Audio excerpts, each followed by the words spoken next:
এই দেখো রান্না বসিয়ে দিলাম। এই যে করছি সবজি, এটা মূলো, আলু, কুমড়ো, বেগুন, সব কাঁচকলা সব কিছু দিয়ে শীতের দিনের সবজি। ধনে পাতা দিয়ে এই পাঁচফোড়ন দিয়ে দেবো। শীতের দিনে নানান রকম সবজি পাওয়া যায় যেটা খেতে ভালো লাগে।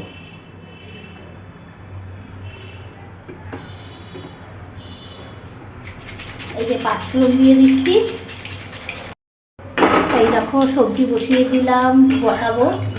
এখানে আছে তেজপাতার পাঁচফোড়ন দিলাম, আর এখানে হচ্ছে শীতকালীন সবজি, মূলো, কুমড়ো, বেগুন, শিম, মানে সব কিছু, কাঁচকলা, আর হবে এই যে ছোলা দিয়ে।